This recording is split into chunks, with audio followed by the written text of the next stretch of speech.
I, Sam, 32M, recently found myself in a difficult situation with my ex-wife Megan, 30F. We were married for 5 years before divorcing 2 years ago. Our story began in college, where we met during an art history class. I was a computer science major, and Megan was studying fine arts. We bonded over our shared love for mixing technology and art, often discussing how we could blend our fields in the future. After graduation, I landed a job as a junior software engineer at a tech startup, while Megan pursued her passion for painting. We got married a year later in a small ceremony surrounded by our closest friends and family. The early years of our marriage were filled with excitement and dreams. We'd spend weekends exploring art galleries, with Megan explaining the nuances of different painting techniques, and evenings where I'd show her the basics of coding, imagining a future where we'd collaborate on digital art projects. Megan started a small online business selling her paintings. It wasn't very profitable, but she was passionate about it. I supported her dream and covered most of our expenses. We bought a cozy house in the suburbs, envisioning it filled with both art and technology, her paintings on the walls and my gadgets in every corner. However, as years passed, the reality of our different career paths began to create tension. My job became more demanding as the startup grew, often requiring late nights and weekends. Megan's art business struggled to take off, leading to frustration and self-doubt. We began arguing more frequently about finances and the time we spent together. The final straw came when I was offered a promotion that would require even more of my time. Megan felt I was prioritizing my career over our relationship, while I felt she didn't understand the pressures I was under to provide for us. After months of couples counseling and heated discussions, we realized we had grown apart and wanted different things from life. We decided to divorce, agreeing it was better to end things amicably than to grow resentful of each other. The divorce wasn't pleasant, but it wasn't terrible either. We both agreed it wasn't working and decided to part ways. We split our assets fairly, with Megan keeping the house we bought together. I agreed to this as I felt bad about her unstable income, and me moving out to an apartment closer to my office. After the divorce, I threw myself into my work. I got the promotion I had been eyeing and my career was going well. I also started exploring new hobbies, joining a local hiking group and taking up photography. It was during one of these hikes that I met Alexis, 29F, a wildlife biologist. We hit it off immediately, bonding over our love for nature and technology. We've been dating for about 6 months now, and things are going great. Megan, on the other hand, continued with her art business and took up a part-time job at a local art gallery to supplement her income. We didn't keep in touch much after the divorce, only communicating when necessary about house-related issues or to exchange pleasantries on birthdays. Last month, Megan called me out of the blue. Her voice sounded strained as she explained that she had lost her part-time job at the art gallery due to budget cuts. Her online business wasn't doing well either, with sales dropping significantly in recent months. She was struggling to pay the mortgage and asked if I could help her out financially for a few months until she found another job. I was taken aback by her request. We hadn't spoken much since the divorce, and I felt it wasn't my responsibility to support her anymore. I politely declined, suggesting she could sell the house and move to a smaller apartment if she was struggling. I even offered to help her find a realtor if she decided to go that route. Megan's response caught me off guard. Her voice rose as she accused me of being heartless. She reminded me of how she had supported me emotionally when I was struggling with work stress during our marriage. She recounted nights when she had stayed up late to listen to me vent about difficult projects or unreasonable clients. She mentioned how she had always believed in my potential and encouraged me to go for promotions, even when I doubted myself. She said she thought we could still be friends and help each other out. Her words brought back memories of the good times we had shared, making me question my decision for a moment. But I quickly reminded myself that we were no longer together, and our lives had taken different paths. I stood my ground and told her that while I appreciated her past support, we were no longer together, and I wasn't comfortable providing financial assistance. I suggested she could look into government assistance programs or ask her family for help. I knew her parents were well off and could probably help if she explained her situation to them. This made Megan even angrier. She started bringing up old issues from our marriage, saying I never truly valued her contributions to our relationship. She accused me of always prioritizing my career over her dreams, saying I had never given her art the respect it deserved. She said I was selfish for not helping her when I was doing well financially, especially since she had sacrificed years of her career to support mine. Her words stung, bringing back memories of our past arguments. I found myself getting defensive, reminding her that I had always supported her art financially, even when it wasn't profitable. I pointed out that I had never asked her to sacrifice her career for mine, and that I had always encouraged her to pursue her passions. The conversation was quickly spiraling into a heated argument reminiscent of our worst days together. I realized this wasn't productive for either of us and decided to end the call. I told Megan I was sorry she was going through a tough time, but I couldn't help her financially. I wished her luck and hung up, feeling a mix of guilt, anger, and sadness. Since that call, I've been replaying the conversation in my mind, wondering if I made the right decision. Some of our mutual friends have reached out, saying I should help Megan as she's going through a tough time. They think I'm being too harsh, especially given our history together. One friend, Tom, 33M, was particularly vocal about it. He reminded me of the time when Megan had nursed me back to health when I had a severe bout of flu, taking time off from her gallery job to look after me. He said that Megan had always been there for me during our marriage, and it was unfair of me to turn my back on her now. These comments have made me question my decision. I can't help but remember the good times we shared, the late-night painting sessions where Megan would teach me brush techniques, the weekends we spent redecorating our house, the support she gave me when I was nervous about big presentations at work. But then I also remember the reasons why we got divorced. The arguments about money, the growing distance between us as we pursued different life paths, the resentment that had built up over years of misunderstandings and unmet expectations. I remind myself that we're no longer in each other's lives for a reason, and that it's not my responsibility to solve her financial problems. I've also been thinking about how this situation might affect my relationship with Alexis. I haven't told her about Megan's call yet, unsure of how she might react. Alexis knows I'm on good terms with Megan, but helping an ex-wife financially is a different matter altogether. So, Reddit, Ida for refusing to help my ex-wife financially after she lost her job? Am I being cold-hearted, or am I right in maintaining boundaries with my ex? I'm truly torn and could use some outside perspective on this situation. Update 1. It's been about a month since my original post, and a lot has happened. I want to thank everyone for their input. It really helped me gain perspective on the situation. After much thought, I decided to stick to my decision of not providing direct financial assistance to Megan. However, I did offer to help her in other ways. I reached out to her and suggested I could help her update her resume and even put her in touch with some contacts in the art world who might be able to offer her work. Megan initially refused my offer, still insisting that I should help her financially. But after a week of no contact, she called me back and reluctantly accepted my help with her job search. I spent a weekend helping her polish her resume and portfolio website. As we worked together, it felt like old times for a moment.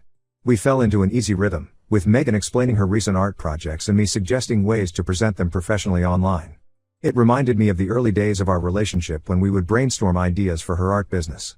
While updating her website, I noticed that some of her newer paintings had a darker, more abstract tone compared to her earlier work. When I asked about this change, Megan hesitated before explaining that her art had been influenced by her recent struggles. It was a poignant moment that made me realize how much she had been affected by recent events. I also reached out to a few friends who work in galleries and design firms. One of them, Lisa, 35F, agreed to interview Megan for a part-time position at her gallery. I remembered how Lisa and Megan had hit it off at one of our dinner parties years ago, bonding over their shared love for Impressionist art. I hoped this connection might give Megan an edge in the interview. However, things took an unexpected turn. While I was helping Megan with her resume, I noticed some discrepancies in her work history. She had listed a job at a prestigious gallery that I knew she had never worked at. When I questioned her about it, she got defensive and admitted she had embellished her resume a bit. I was shocked. This wasn't just a small exaggeration, it was a complete fabrication. I told her I couldn't in good conscience recommend her to my contacts with a fake resume. Megan exploded, accusing me of sabotaging her chances and going back on my word to help. The argument that followed brought back memories of our worst fights during our marriage. Megan accused me of never believing in her talent, saying that if I truly supported her, I would understand why she needed to enhance her resume. I tried to explain that lying on a resume was not only unethical but could seriously harm her career if discovered. But Megan wouldn't listen. As her voice rose, I found myself falling into old patterns, becoming defensive and raising my voice as well. It was like we had traveled back in time to the last days of our marriage, rehashing old arguments about career support and mutual understanding. Finally, Megan stormed out, saying she would find a way to manage without my holier-than-thou help. The slam of the door echoed in my apartment, leaving me standing there, feeling a mix of anger, disappointment, and concern. A few days later, I received a series of angry texts from Megan. She accused me of ruining her life, first by divorcing her and now by refusing to help when she needed it most. She even threatened to tell all our friends that I had cheated on her during our marriage, which is completely untrue. These messages brought back painful memories of the worst period of our divorce when rumors and accusations flew back and forth between our friend groups. I had thought we were past all that, and seeing Megan resort to such tactics again was deeply disappointing. I was stunned by her behavior. This wasn't the Megan I knew and had been married to. The Megan I remembered was kind, ethical, and passionate about her art. I began to wonder if there was more going on with her than just financial troubles. After some deliberation, I decided to reach out to Megan's sister, Lily, 28F, whom I had always been on good terms with. During our marriage, Lily had often acted as a mediator during our arguments, helping us see each other's perspectives. I hoped she might have some insight into Megan's current state of mind. When I called Lily, she sounded worried. She revealed some concerning information about Megan. Apparently, Megan had been struggling with some personal issues for a while now. She had lost her job at the art gallery not because of downsizing as she had told me, but because she had been caught stealing small items to sell online. Lily also mentioned that Megan had been behaving erratically lately, spending money recklessly and then panicking about finances. She had asked several family members for loans but refused to explain exactly what the money was for. Lily expressed concern that Megan might be dealing with some form of addiction or mental health issue, but so far, Megan had refused any suggestions of seeking professional help. This information put everything in a new light. While I still believe I made the right choice in not giving Megan money, I'm now worried about her well-being. The Megan that Lily described was a far cry from the woman I had married, the one who used to budget meticulously for art supplies and was always responsible with our shared finances. Lily and I agreed to keep an eye on the situation and encourage Megan to seek help if her behavior continues to be concerning. We reminisced about happier times, family holidays where Megan would sketch portraits of everyone, her excitement when she sold her first painting. It made the current situation feel even more tragic. I'm still processing all of this information and trying to figure out if there's anything else I should do. Part of me wants to reach out to Megan directly, to see if I can help her get the support she needs. But another part of me is hesitant, remembering how our last interaction ended and fearing that my involvement might make things worse. For now, I've decided to take a step back and let Lily take the lead in helping Megan. I've assured Lily that I'm here if she needs any support, but I think it's best if I maintain some distance given the complicated history between Megan and me. This whole situation has left me feeling emotionally drained. I found myself reflecting on our marriage, wondering if there were signs I missed, things I could have done differently. It's a stark reminder of how life can change and how the people we once knew so well can become almost unrecognizable. I'll update again if anything significant happens. For now, I'm trying to focus on my own life while hoping that Megan gets the help she needs. Update 2. It's been 2 weeks since my last update, and the situation with Megan has escalated in ways I never expected. Last week, I received a call from the local police department. They wanted to question me about some valuable items that had gone missing from my apartment. I was confused because I hadn't noticed anything missing, but when they described the items, my grandmother's antique watch and a few other family heirlooms, I realized they were things I had packed away in storage after the divorce. These items held deep sentimental value for me. The watch, in particular, was a cherished gift from my grandmother on her 80th birthday. I remembered how proud she was to pass it down to me, telling me stories of how it had been in our family for generations. The thought of it being stolen made my heart sink. The officer informed me that these items had been pawned at a local shop, and the transaction was captured on security cameras. To my shock, the person in the footage was Megan. I felt like the ground had dropped out from under me. During our marriage, Megan had free access to our apartment, and she knew the location of my storage unit. She must have used her old key to enter my apartment and take the items when I was at work. As the reality of the situation sank in, a flood of memories washed over me. I remember the day I had shown Megan these family heirlooms, explaining the history behind each piece. She had been fascinated, especially by the watch, admiring its intricate engraving and asking me to tell her all the stories my grandmother had shared about it. The thought that she had now stolen and pawned these precious items felt like a betrayal of not just me, but of the entire history and trust we had shared. The police asked if I wanted to press charges. I was torn. On one hand, what Megan did was clearly wrong and illegal. It wasn't just theft, it was a profound breach of trust. On the other hand, I couldn't help but remember the good times we had shared and wonder what had driven her to this point. I thought about our wedding day, how radiant Megan had looked as she walked down the aisle, the promises we had made to always support each other. I remembered the countless nights we had spent talking about our dreams, our fears, our hopes for the future. How had we gone from that to this? After much deliberation, I decided to press charges. It was a difficult decision, but I felt it was necessary. Maybe this would be the wake-up call Megan needed to get her life back on track. I hoped that facing the consequences of her actions might push her to seek the help she clearly needed. The next day, Megan was arrested. Lily called me, distraught. She begged me to drop the charges, saying Megan was going through a really tough time and didn't need legal troubles on top of everything else. She revealed that Megan had been diagnosed with depression a few months ago but had stopped taking her medication, believing she could handle things on her own. I explained to Lily that while I sympathized with Megan's struggles, her actions had crossed a line, and there needed to be consequences. I assured her that I didn't want to see Megan suffer, but I believed this might be the push she needed to accept help and make positive changes in her life. News of Megan's arrest spread quickly among our friend group. Opinions were divided. Some supported my decision, saying Megan needed to face the consequences of her actions. Others thought I was being too harsh and should have handled it privately. Tom, the friend who had previously urged me to help Megan financially, called me. He was upset, saying I had gone too far by involving the police. He reminded me of all the times Megan had been there for me, arguing that I owed her more compassion. His words made me question my decision again, bringing back memories of the good times in our marriage. On the other hand, my girlfriend Alexis has been incredibly supportive. When I told her what happened, she listened without judgment and helped me process my conflicting emotions. She pointed out that enabling Megan's behavior wouldn't truly help her in the long run. The whole situation has left me feeling drained and conflicted. I never imagined our post-divorce relationship would deteriorate to this point.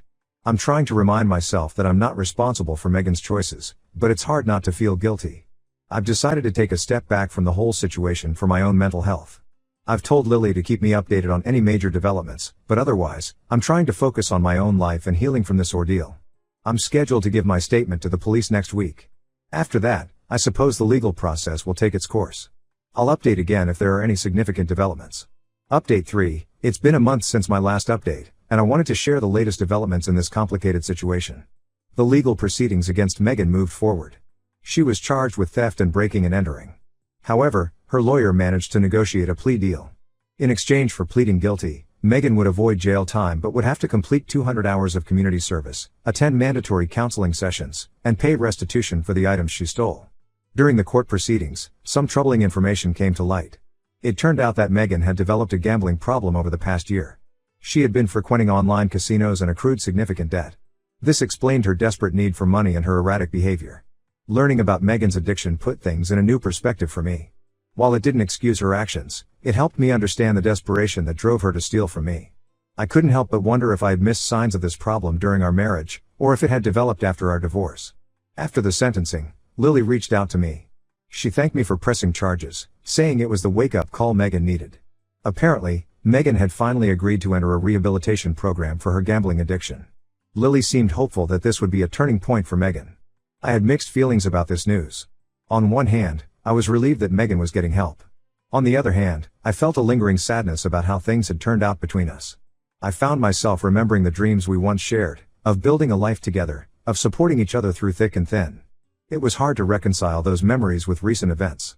As for me, I've spent a lot of time reflecting on everything that's happened. While I still believe I made the right choices throughout this ordeal, I can't help but feel a mix of emotions: sadness for how things turned out, relief that it's over, and hope that Megan will get the help she needs. This experience has made me realize the importance of maintaining healthy boundaries, even with people we once cared deeply about. It's also reminded me of the unpredictable nature of life and relationships. I've decided to use this experience as a catalyst for positive change in my own life. I've started volunteering at a local community center, teaching basic computer skills to seniors. It's been a rewarding experience and has helped me gain perspective on my own problems. I've also taken steps to better secure my apartment and personal information. It's sad that I had to do this because of someone I once trusted completely, but it's a necessary precaution.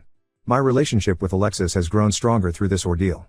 Her unwavering support and understanding have been a source of comfort. We've had many deep conversations about trust, forgiveness, and the complexities of past relationships. These discussions have brought us closer and helped us build a stronger foundation for our future together. As for Megan, I wish her well in her recovery, but I've made it clear to both her and Lily that I need to maintain firm boundaries. Our paths have diverged, and while I hope she finds happiness and stability, that journey is hers to make. I did receive a letter from Megan recently. In it, she apologized for her actions and thanked me for pushing her to get help. She acknowledged the pain she had caused and expressed hope that someday I might forgive her. While I appreciated her words, I'm not ready to respond just yet. I need more time to process everything that's happened. This whole experience has been a stark reminder that life can take unexpected turns, and people can change in ways we never anticipated. It's taught me valuable lessons about setting boundaries, the importance of self-care, and the complex nature of forgiveness. I'm choosing to focus on the lessons learned and move forward with a sense of cautious optimism. While I can't change the past, I can use this experience to shape a better future for myself. Thank you to everyone who's followed this story and offered advice along the way. Your support has been invaluable during this challenging time. I hope my experience can serve as a cautionary tale about the importance of maintaining healthy boundaries and seeking help when needed.